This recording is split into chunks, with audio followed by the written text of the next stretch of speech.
What turned into, or what I should say is, um, what I thought was going to be a really easy nut job turned into a crazy nut job. There was a lot of fiddling and MacGyvering to do to get that tusk nut to get in there properly.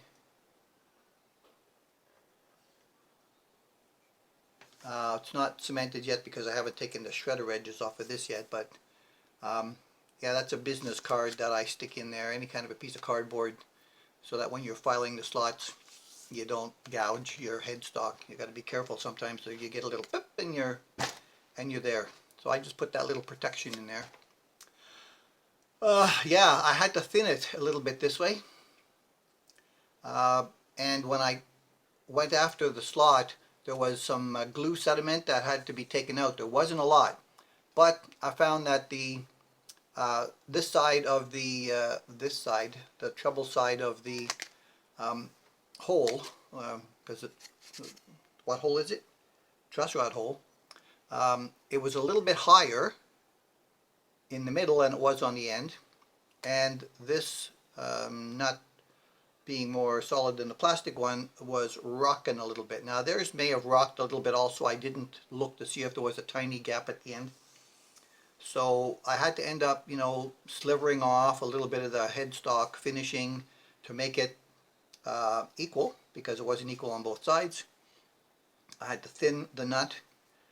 Then I thought, okay, it's too high once I got it on there, so I reduced the height by sanding off the bottom close enough where I was really close to 18 thou on this side and 16 thou on that side, I thought, but it was over 18 by a little bit, probably 22 or so.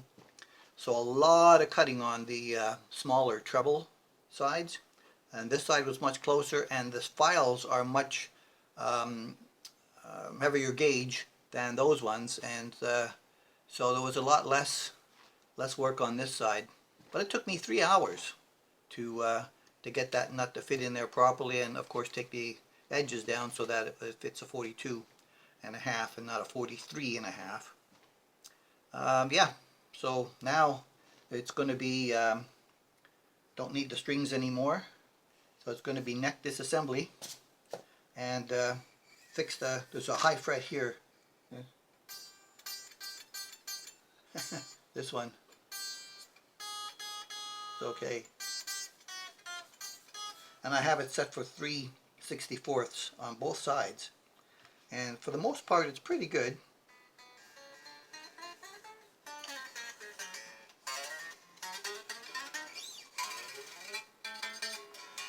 And I checked it with my rocker. There's a few places I gave them a little bang. They went down, but they came back up. So I'm going to see what I need to do about leveling the ones that won't stay down. There's not much of a gap around them that I can see where I could, like, you know, try to pipe that in some crazy glue. Somebody did put some glue on this fretboard, and it wasn't me. There's a little shiny spot right here on the Indian Laurel, because I haven't been there yet, and it's not grease. And I keep my hands fairly clean after I do the dirty work. So I took the cover off the back cavity. I can't remember if I showed this before. It's relatively clean in there, and the plan is on the body to put a new humbucker in here, a new P90 here, a new bridge, a new tailpiece. We're going to put black knobs on it instead of chrome knobs to match the black, and we're going to put black tuners on the top. So the only thing that's not going to be black on this thing is going to be the nut, which is kind of a off-white, and the back of the neck is pretty nice. I don't find any scarf joint in this. The angle going back is not as bad as a Les Paul or an Epiphone style guitar. There is no scarf joint on this, not at all. Alrighty, on to the next phase of disassembly of this. That's trying to pull things down. So I'm going to take these pieces apart. I think the next work is going to be basically on the neck. Like I said, these frets are kind of small. I think they're probably the smallest ones you can get. So not a lot of material there to play with. So I'll need to be a little bit careful about how to level them properly. The truss rod is set with the tension on it right now. The acoustics is not bad.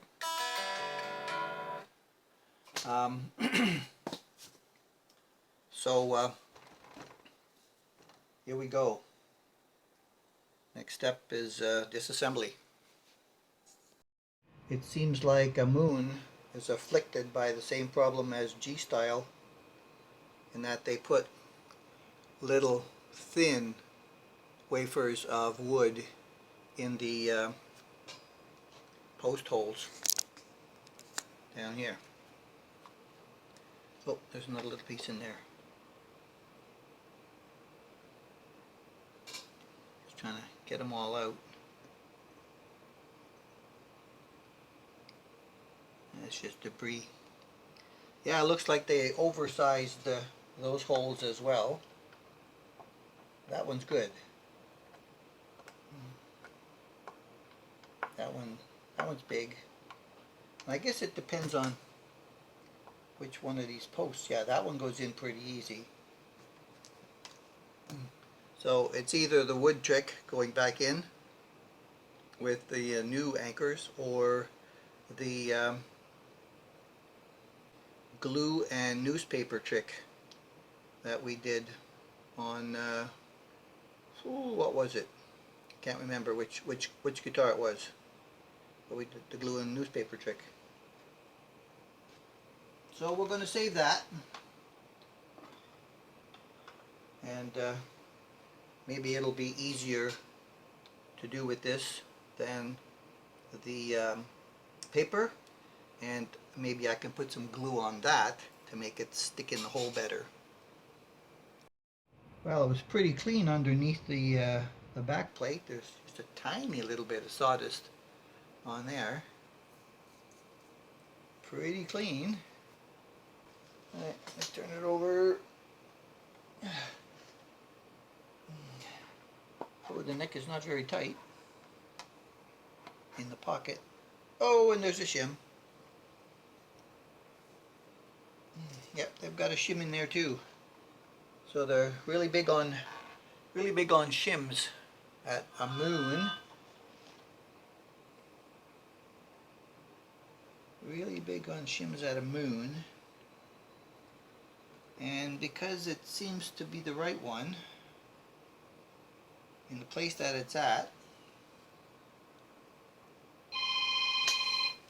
I'm going to leave it there.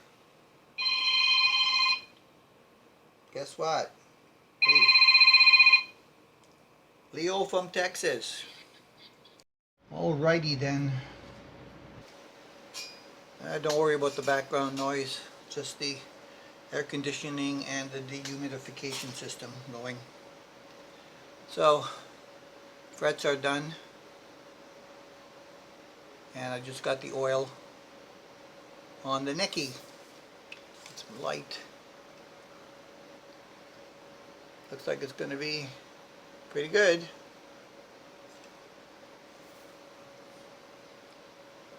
Looks like it's going to be pretty good. So I'm going to let that soak in. And I'll be moving to bench number 2 to disassemble and work on the body while this is going on. I'll probably let this sit tomorrow as well. I'll see what it's like in the morning, and if it needs a little more, I'll add some, and if it's okay, it'll be fine. But it's sucking in quite a lot of lemon oil just as I was applying it. The leveling went pretty good. No major issues of any kind. Still lots of material left on those tiny frets. So looks like it's going to be fine. Oh, and there's another notification. And I took the tuners off the headstock because there are new ones somewhere around here. Oh, they're at bench 2 that are going to go on there, locking tuners. And that will be after I finish on the body. So we'll pick it up over there. All right, we're picking it up at the other bench for disassembly. This segment of the video may end up looking a little different because my Tab S for some reason wasn't getting charged while it was plugged in. It kept going off and on, off and on, off and on. So this is my Tab A. All right, let's start with the pickguard. And for the pickguard, it's okay to take these things out with the automated machinery. They're not in very hard.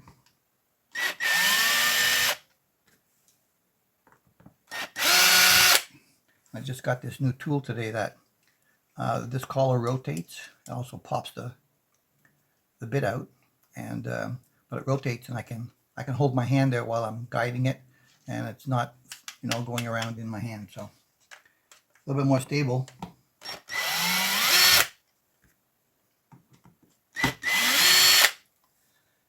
I was hoping not to have to use this pickguard. It's also rubbing on the way the pickup was mounted here in there. I don't know what the new one will do. Oh, look at that. If they hadn't made this cutout here, we would have been able to be okay with no pickguard on that. Maybe just a ring around the 90. Because they drilled through the neck pocket, the hole that goes all the way through, to get the wires to come out into the cavity for both pickups. And if they hadn't made this, which is unused, it would have been perfect for no pickguard, and it would be more blue. Overall, very, very, very clean.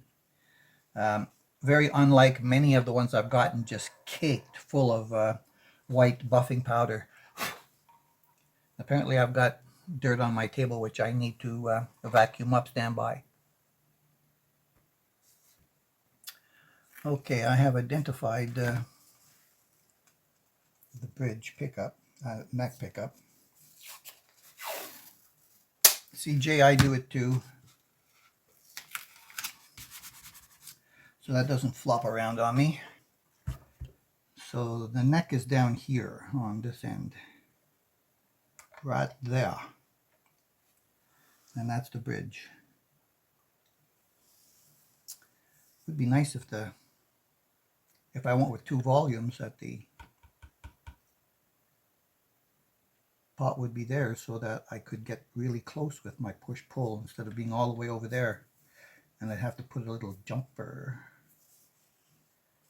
But you got to do what you got to do sometimes. Oh yeah, this is one of those situations where when I install this, I've got to get the wire for this through this cavity, through that cavity, and into that cavity. Let me see if I can pull this out now. I'll leave the plastic on this. These are supposed to be Alnico pickups. They didn't sound terrible. I just made a conscious decision to want to change them out.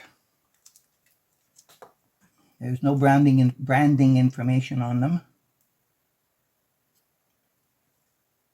Now, whether they're Alnico or not, I wouldn't know. I'd have to take this apart and make a guess.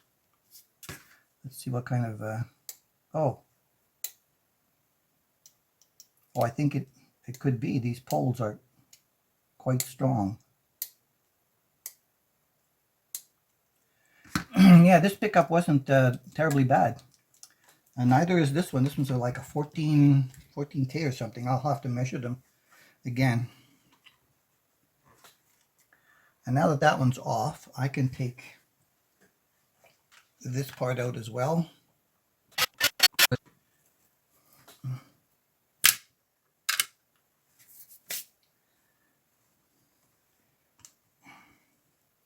See if there's any surprises.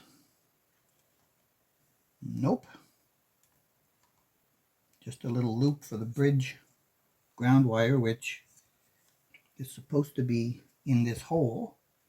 And yes, I see. You see my head maybe, but I do see the wire just down the side inside the hole there. It's scrunched right into the wood. Oh, damn. I forgot to unsolder the ground.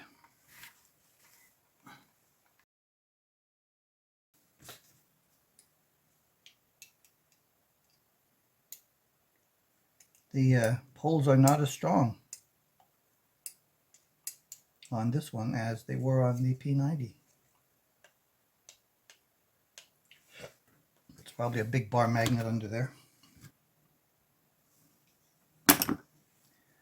These are 10 millimeters, I think. Yeah.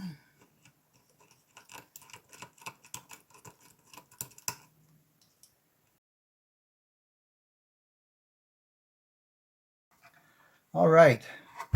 Time to get the polish out and give it a going over.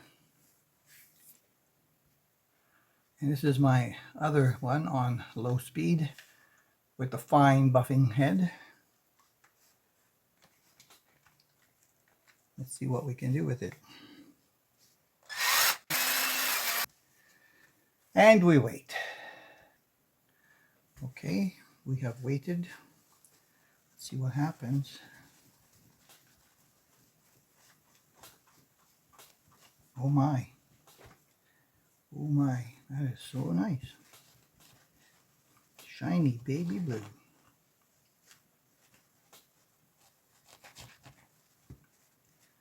Oh my. Wow, it's like glass. Woohoo. Let's hope the front comes up like that. While we were waiting, I went and got the terminals for the switch. All right, let's put a little bit more on there. Wow, it really something. Oh, I still have bits of stuff on my table. I was thinking, can I put another knob in the middle here? And you know, I think I can. I think I can. I can put another volume. I can put volume, and keep a tone on this to modify it. I'm going to make a measurement of the body for you, like I tried to tell you I would. It's about 1 3/4 inches thick. It's 1 1/4 inches inside the cavity. So there's only a 1/2 inch difference between the top where it goes through and the little race where the back cover sits in. That and this makes up the other 1/2 inch. Noise time. So I made the measurement between these two holes, and if we kind of position knobs where they would end up,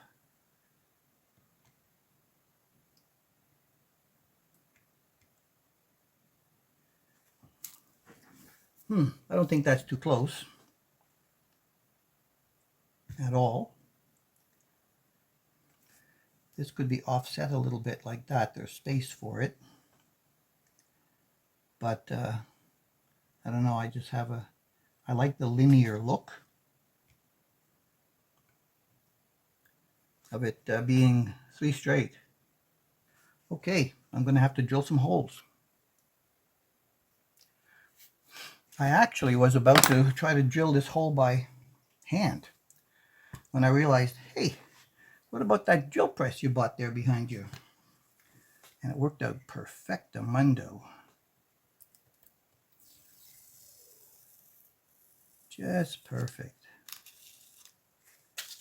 And I only drilled a smaller hole because I'm putting in the smaller pot, 6 millimeters, which is, it turned out to be 9/32 hole. Yeah. Yay. Look at that. Finally, something went well. Can you believe it? I'm going to have to move the body so I can work on this. I thought about winging it for the wiring with just this here, but I decided to take the ERT drawing that I had, modify it, put in the European Asian switch, change this to a single pot, and do it. So I put in a treble bleed circuit on this one. I'll see how it works. I'm not going to put the cap in yet.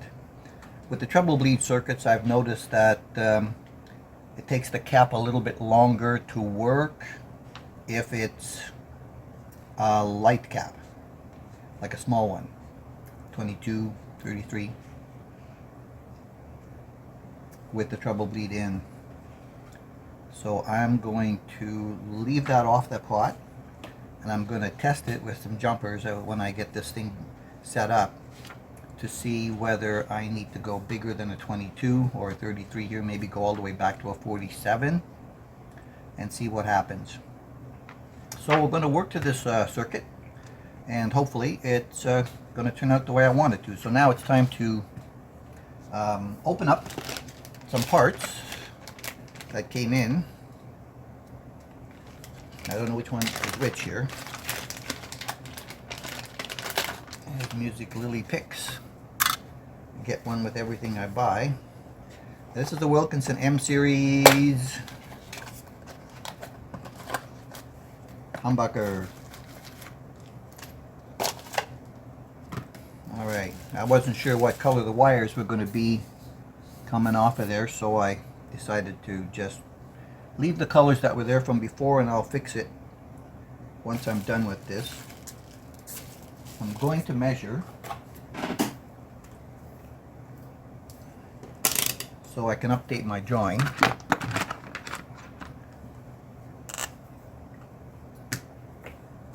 So we got a hot yellow and a ground. That's going to measure 14.08 for the bridge.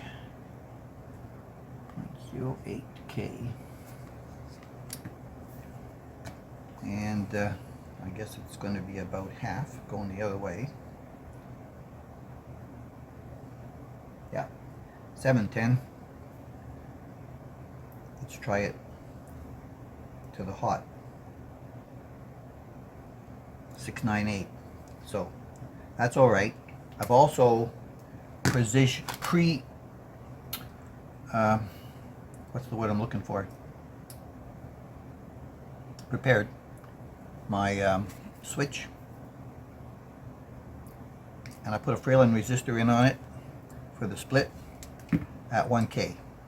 It's not a lot, but it's enough to raise the second coil up a tiny bit to not let it thin out too much.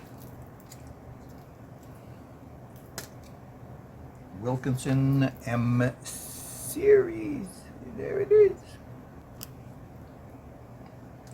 You know, I've spent nearly as much money on replacement parts for this thing as I paid for the whole guitar. Nearly. So far. Alrighty, that's all nice. Garbage can. And we got some screwies. Okay, so this has to be the P90.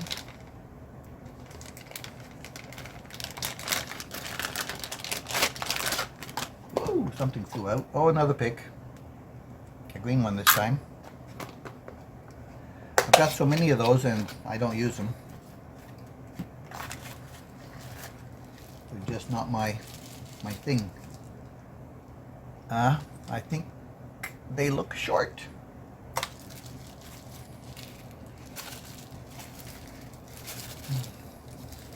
Ooh, that feels heavy. And just going to leave it in there. These two pickups alone are going to make the body feel really heavy. Alrighty, let's see what we got here.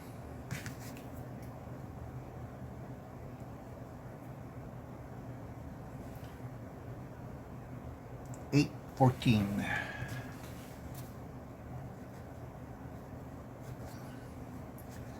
$8.14. Okay, that's good. Now, before I start the wiring,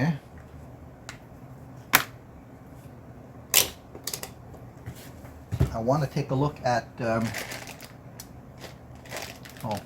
here's the tuners. That's going to go on the neck, which is on the other bench, so I've got to bring them over there. What were these? I think these were Holmer locking tuners. They're very similar to the Geikers and a few other ones where you can spin that center pin off and you've got access to the internal gears. Like that. There is a tiny drop of lubricant in there. These are 18-to-1s. Very responsive. And I'm going to add a little bit of my own synthetic lubricant in there before I go and put them on.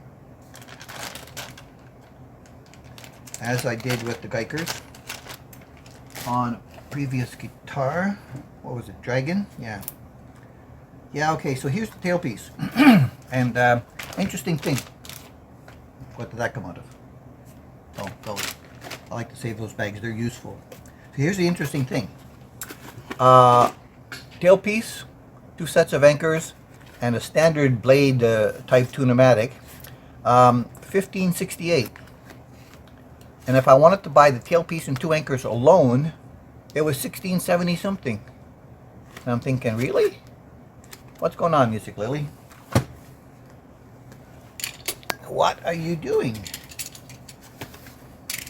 That's the second time that's happened to me, where I've bought the blade.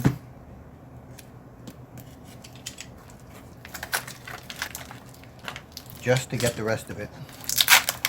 For $1 cheaper, because, you know, I'm cheap. Whoops, that's the wrong one. That one goes with that. I saved those things, but the bridge is the crappy ones that come with the retaining wire in the front. I mean, they're not terrible. I mean, for some people, they might like those. But I don't like the kink. I've got a roller that's going to go on it. So that gets saved and that goes in the garbage.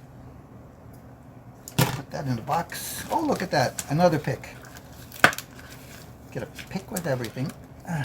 I don't even know what size picks these are. I don't know if they're all the same or not. Let me see. Yeah, I think they're pretty much all the same. They're all pretty hard. I just save them around.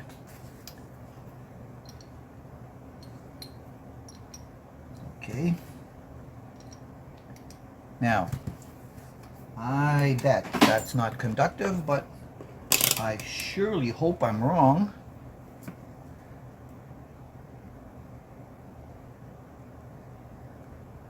It's not. And that means that the whole bridge will not be grounded when it's black.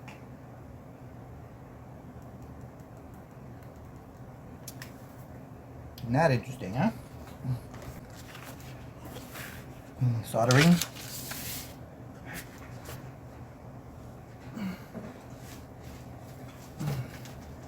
frame out of mind. Okay, let me get the body. I grabbed the roller bridge while I was grabbing the body. Oh, another pick.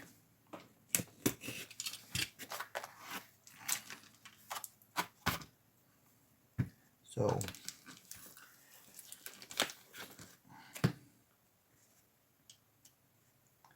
oh, nice and snug. Nice, so snug I won't go in because there's a burr on it. You put my glasses on.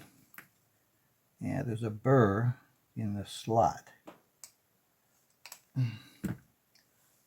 where they chromed it. There we go. All right. All right, so those are the anchors. No cutting. Those are the anchors that have to go up front. Let's see, is it tight? Is it snug? Oh.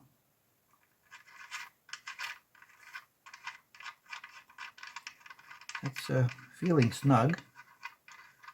Don't know if I'm going to have to put shims back in.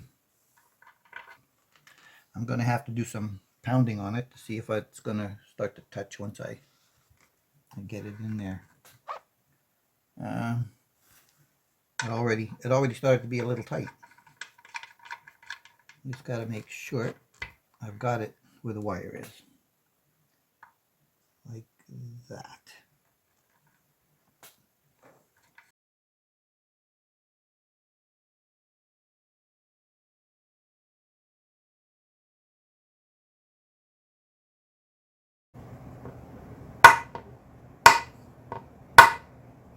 There.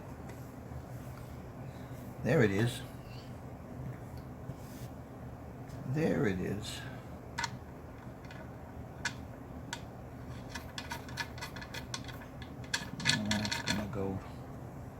That's gonna go good. All right, that part has been fulfilled. I'm gonna put those pieces over there in the boxes. I have to go over this again at some point. Before I mount the other stuff, I'm going to just give it another touch-up afterwards, because of course I've got working hands all over it. Now I can wash the brush, put the persuader aside. I'm going to put these little pieces of shaving in my bin up there, and we're going to save them. You never know what's going to happen. I put some crazy glue in this pocket, and I glued that shim in place, so that's not coming out. All right, I'll be back in a sec. Eureka! We have conduction on the wire to the inside of the threads, so that's good.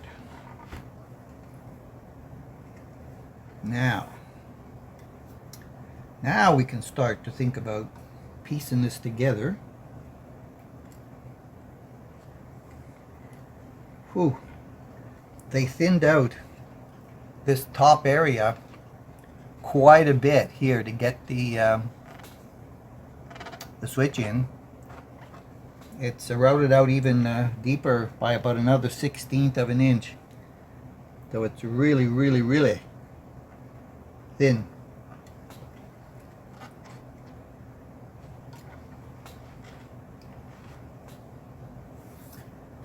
But it'll work. Righty, we have. Oh, and I found some pieces that I saved from some other guitars and or pickups of braided shielded wire that I can use to try to minimize the amount of noise that could be picked up in here, even if I can't get that to ground properly.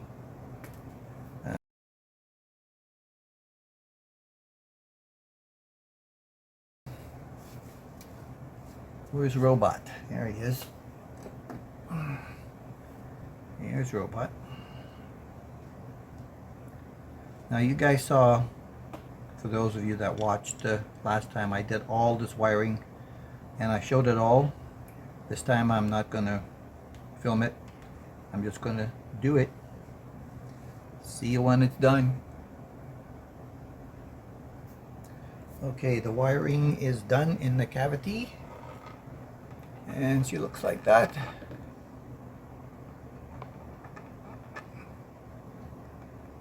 I've done the tap test.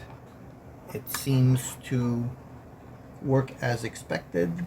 The one thing that's not in is the capacitor, and I'm going to choose that later with some jumpers once it's strung up.